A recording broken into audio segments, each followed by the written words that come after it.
ఏపీలో ప్రభుత్వం 26 మంది ఆర్డీఓలను ఒకేసారి బదిలీ చేసింది. ఈ మేరకు సీఎస్ విజయానంద్ ఉత్తర్వులు జారీ చేశారు. 2018 గ్రూప్ 1 నియామకాలపై హైకోర్టులో దాఖలైన రిట్ అప్పీల్ తీర్పు మేరకు ఏపీ ప్రభుత్వం ఈ మూకుమ్మడి బదిలీ నిర్ణయం తీసుకుంది.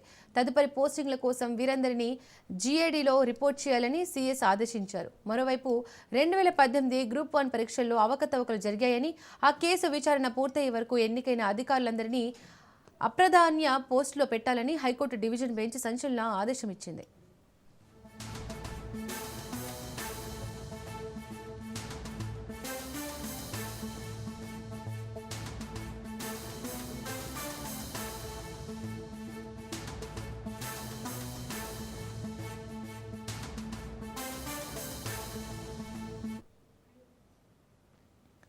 ఏపీలో ప్రభుత్వం 26 మంది గ్రూప్ 1 ఒకేసారి బదిలీ చేసింది. ఈ మేరకు సీఎస్ విజయానంద్ ఉత్తర్వులు జారీ చేశారు.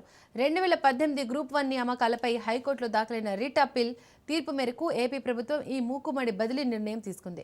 తదుపరి పోస్టింగ్ల కోసం వీరందరినీ జీఏడీలో రిపోర్ట్ చేయాలని సీఎస్ ఆదేశించారు. మరోవైపు 2018 గ్రూప్ 1 పరీక్షల్లో అవకతవకలు జరిగాయని, ఆ కేసు విచారణ పూర్తయ్యే వరకు ఎన్నికైన అధికారులందరినీ అప్రధాన్య పోస్టుల్లో పెట్టాలని హైకోర్టు డివిజన్ బెంచ్ సంచలన నిర్ణయం తీసుకుంది.